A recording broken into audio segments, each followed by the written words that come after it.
നീയാണോ പരമു? അതെ. മുടിപ്പറയിൽ നിന്നും മോഷിച്ച് ഉരുളിയും പണം എവിടെയാ കുളിച്ചിട്ടിരിക്കുന്നത്? ഉരുളിയും പണം നിനക്കറിയില്ലല്ലേ? രാഘവൻപിള്ളേ, ഇയാൾ എവിടെ കുളിച്ചിട്ടുണ്ടോ താൻ കണ്ടത്? തെക്കേപ്പുറത്ത് വാഴച്ച വിട്ടു. എപ്പോഴാണ് കണ്ടത്? ഇന്നലെ പാതിരാത്രി. ഓ, പാതിരാത്രിയിൽ നിന്റെ അമ്മയ്ക്ക് വായുവിളി വാങ്ങാൻ പോയപ്പോ കണ്ടതായിരിക്കും. ശബ്ദിക്കരുത്. എന്റെ മോൻ ഇന്നലെ രാത്രി വീട്ടിൽ നിന്ന് പുറത്തേക്ക് ഇറങ്ങിയിട്ടില്ല. ഇവൻ രാത്രിയിൽ മുടിപ്പറയിൽ കയറുന്നത് കണ്ടവരുണ്ട്. കണ്ടെന്ന് പറയുന്നവന്റെയൊക്കെ തന്തയായിരിക്കും മുടിപ്പറയിൽ കയറിയത്. മിണ്ടി പോവരുത്. രാഘവൻപിള്ളേ, കൊണ്ട് എവിടെ കുളിച്ചിട്ട് എന്ന് കാണിച്ചു കൊടുക്കും. ഇവിടെ പോടാ. ഇവിടെ ആരും ഒന്നും കുളിച്ചിട്ടില്ല. കുളിച്ചിട്ട് കണ്ടു എന്ന് പറയുന്നവൾ തന്നെ പോയി വാങ്ങിയെടുക്കട്ടെ. പോയി നോക്കി. ചേട്ടാ, ഞങ്ങളോടിത് വേണോ? എന്റെ പരമു വഴക്കാളിയായിരിക്കാം, പക്ഷേ അവ മോഷ്ടിക്കത്തില്ല ചേട്ടാ, അവ മോഷ്ടിക്കത്തില്ല.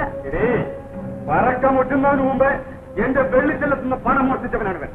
ഇവൻ കള്ളനാണ്, കള്ളൻ.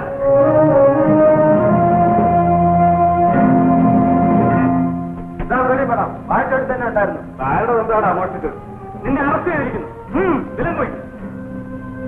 അമ്മാവാ, എന്നെ കള്ളനാക്കരുത്. ഈ പണം എങ്ങനെ വാഴച്ചോട്ടുമെന്നൊന്നും എനിക്കറിയാം. അമ്മേ, അമ്മക്കറിയാതെ എന്നെ വിലങ്ങ് വയ്പ്പിക്കുന്നവരെ ഞാൻ മറക്കൂല.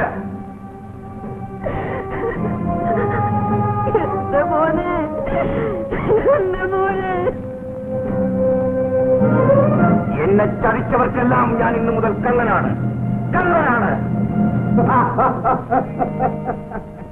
ഇപ്പൊ എങ്ങനെ ഇരിക്കുന്നു പപ്പു നമ്മുടെ സാമർഥ്യം? പിന്നെ ചോദിക്കാനുണ്ടോ? പരമൂനെ ഇത്ര വേഗം ഒതുക്കാൻ അമ്മയെ കൊണ്ടല്ലാതെ പറ്റൂ. പക്ഷേ പുള്ളിക്കാരൻ തിരിച്ചു വന്ന് നമ്മളെ പുള്ളിക്കാരെ അവന്റെ തന്തവറും ഒന്നാമതായിട്ട് ഞാനാ. രാഘവൻപിള്ളേ, കേസിൽ നമുക്ക് ക്ഷീണം തട്ടാത്ത വിധത്തിൽ സാക്ഷികൾ കൊടുത്തുള്ളൂ. ഓരോ ഭക്തസ്വാമി കളി കണ്ടോ? പിന്നെ പരമു പുറത്തിറങ്ങുന്നതിന് മുമ്പ് നടക്കേണ്ട ഒരു കാര്യത്തെ പറ്റി സ്വാമിയുടെ അഭിപ്രായം അറിയാനാണ് അടിയൻ പറഞ്ഞത്. അതിനെന്താ, ചോദിച്ചോളൂ. എന്റെ മൂത്ത മകൾ ലക്ഷ്മിക്കുട്ടി പരമു നോട്ടമിട്ട് നടക്കുകയായിരുന്നു. അവൻ പുറത്തു വരുന്നതിന് മുമ്പേ അവളെ ആരുടെയെങ്കിലും കൂടെ കല്യാണം കഴിച്ചിട്ട് അയച്ചാൽ കൊള്ളാമെന്നുണ്ട്. എന്നാൽ ഞാനൊരു കാര്യം അങ്ങോട്ട് പറയാം. എന്താ സ്വാമി? പപ്പുവിന്റെ മകളെ നമ്മൾ ഇൻസ്പെക്ടർ അനന്തനെ കൊണ്ട് വിവാഹം കഴിപ്പിച്ചാലോ? നല്ല ആലോചന. പപ്പുപിള്ളേ, എന്നാ ഞാൻ അനന്തനോട് ഈ കാര്യത്തെ പറ്റി സംസാരിക്കാം. പ്രമാണിയുടെ വീട്ടിൽ നിന്നൊരു ബന്ധുതയുണ്ടായാൽ അനന്തൻ അവിടെ താമസിക്കുകയും ചെയ്യാമല്ലോ. ഇത് ശരിയാ. എന്നാ കൂടുതലൊന്നും ഇനി ആലോചിക്കണ്ട. മുഹൂർത്തം കൊടുത്തുള്ളൂ.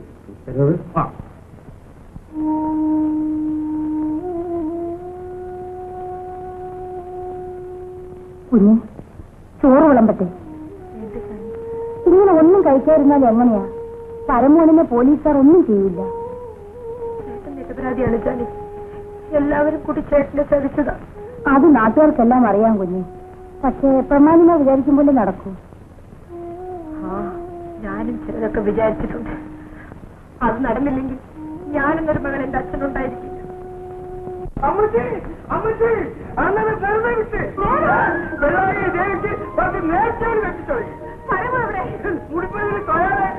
അച്ഛൻ ഒരു കാലം തോന്നില്ല.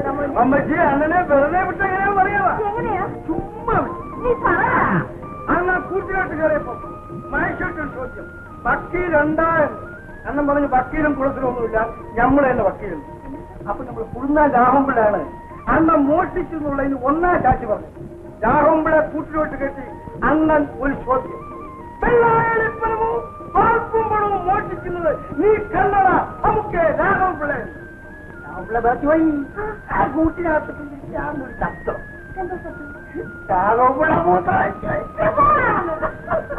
അപ്പൊ മനുഷ്യർക്ക് വേറെ ചോദ്യം, നമുക്ക് രാഹുമ്പിള നിങ്ങൾ ഒന്നിന് പോയോ അവർ രണ്ടിന് പോയോ? അമ്മേ, ഞാൻ തോൽക്കില്ലമ്മേ. ഇനിയെങ്കിലും കണ്ടും കേട്ടും ഒക്കെ ജീവിക്കാൻ നോക്കുമോനെ. ഏതായാലും നനച്ചിറങ്ങി കുളിച്ചു കയറുക. അയ്യോ വേണ്ട മോനെ. ഓ, നമ്മുടെ ഒന്നാം സാക്ഷി രാഘവൻപിള്ളയില്ലേ? നമ്മുടെ മൂത്ത രാഘവൻപിള്ള. അവനെ ഇന്ന് രാത്രി ഒന്ന് കാണണം. അയ്യോ, ഇനിയും കുഴപ്പമൊന്നും ഉണ്ടാക്കണ്ട മോനെ. അമ്മച്ച് വിഷമിക്കണ്ട, നമ്മൾ പഠിച്ച തൊഴിലുണ്ടല്ലോ ചൂണ്ടുവന്നു, അതിനൊരു ഉപയോഗമില്ലായിരിക്കായിരുന്നു. ഇന്ന് രാത്രി ആ മൂത്ത വിലാസിന്റെ ആമ്പിളെ നമ്മൾ ചൂണ്ടു.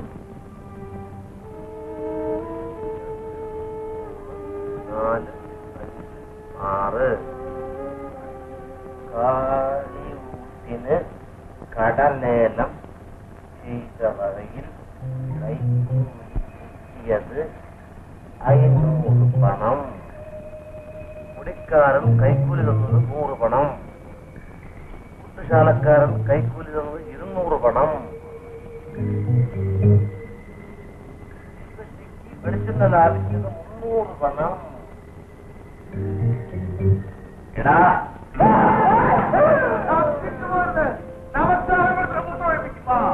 വെള്ളായടിപ്പരമും ഉരുളിയും പണവും മോഷ്ടിച്ചത് കണ്ടുവന്നല്ലേ നീ സാക്ഷി പറഞ്ഞത്?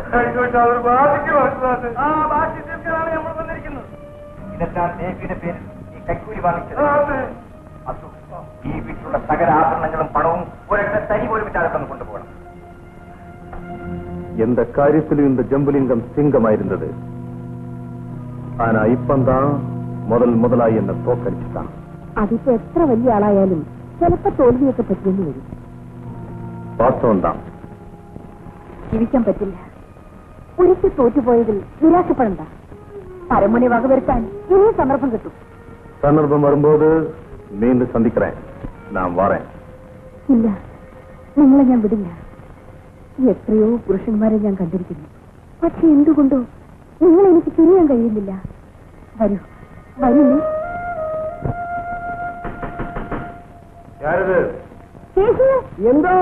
എന്താ വെച്ചേ? വാതിൽ മുട്ടുന്ന ആരാന്ന് പോയി നോക്കൂ. ഏത് ശകുനം വിളിക്കാണ് ഈ സമയത്ത് വന്നത്?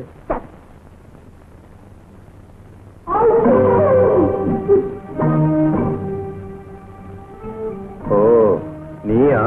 അതേടാ, ഞാൻ തന്നെ. നീ ഇവിടെ കാണുമെന്ന് എനിക്കറിയാം. അതുകൊണ്ട് തന്നെയാണ് ഈ അസമയത്ത് ഞാനിവിടെ വന്നത്. എന്നെ നീ എതുക്കടാ പാക്കണോ? നീ പണത്തിന് വേണ്ടിയല്ലേ കൂലിക്ക് തള്ളാൻ വന്നിരിക്കുന്നത്?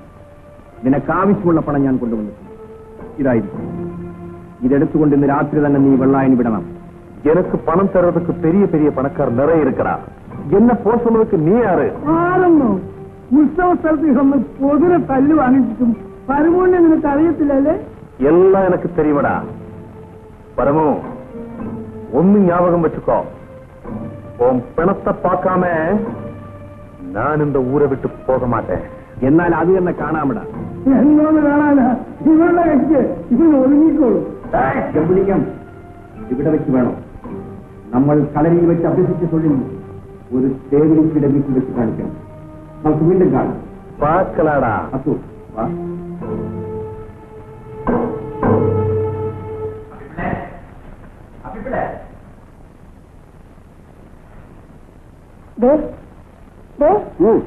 ആരും വിളിക്കണമെന്ന്.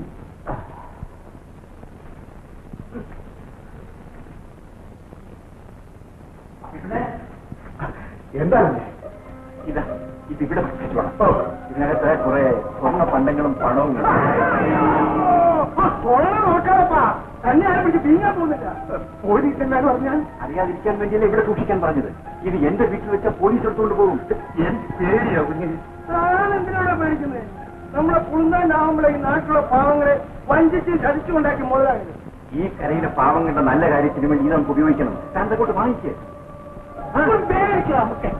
കുഴപ്പമൊന്നും ഉണ്ടാകാതെ കുഞ്ഞ് നോക്കിക്കോ. ഒരു കുഴപ്പവും ഉണ്ടാകത്തില്ല. എല്ലാം ഞാൻ നോക്കിക്കോളാം. ആ, ഞങ്ങൾ ഇത്തിക്കര വരെ പോവുകയാണ്. അമ്മയോടും ലക്ഷ്മിക്കുട്ടിയോടും വിവരം പറയാൻ ജാനിയോട് പറഞ്ഞു. നമുക്ക് മാപ്പ് തരുമ്മ. ഞങ്ങൾ വിചാരിച്ചിരിക്കാതെ ആരുവാ മൊഴിക്കുന്നത് പെട്ടത്. എന്നിട്ട് നമ്മള് സത്താ ഉണ്ടായെന്ന് നീയൊക്കെ ഒന്ന് തിരക്കിയ. എന്ത് തെറ്റ് ചെയ്താലും ഞങ്ങൾ ഉമ്മയുടെ മക്കളല്ലേ. നിന്നെയൊക്കെ മിടുക്കനായൊരു മോനെ പഠിച്ചു നമുക്ക് തന്നിട്ടുണ്ടോ. അതുകൊണ്ടാണ് നമ്മൾ ഇന്നും ഉജിരോടെ ഇരിക്കുന്നത്. നമ്മുടെ മോൻ വന്നത്.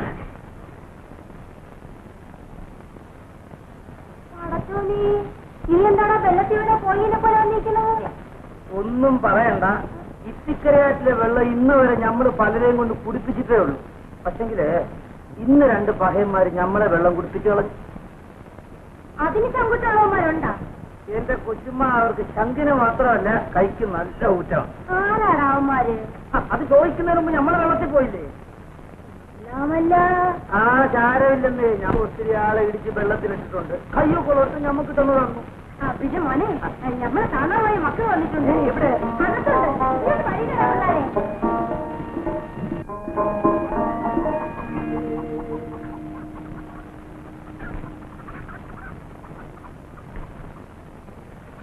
അത്തോനെ എന്താടാ? ഇവന്മാരാന്നോ കൊച്ചുമ്മയുടെ മക്കള്? അതേടാ, അത് പരമു, ഇതാത്തു. കൊച്ചുമ്മ, ഈ വീരന്മാരാ നമ്മളെ വെള്ളം കുടിച്ചിട്ട്. നേരാ. ക്ഷമിച്ചു പറ്റി, നമ്മൾ തമ്മിൽ കണ്ടിട്ടില്ലാത്തതുകൊണ്ട് ഒരു അബദ്ധം പറ്റിപ്പോയതാണ്.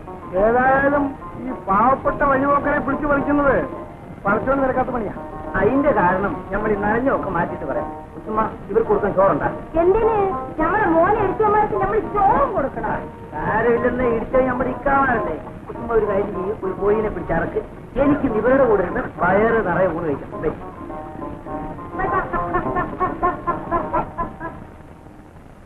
ഈ മേടേ മുതലാളി നമ്മുടെ ബാപ്പാന്റെ സ്വത്ത് പിടിച്ചു പറിച്ച പണക്കാരനായി.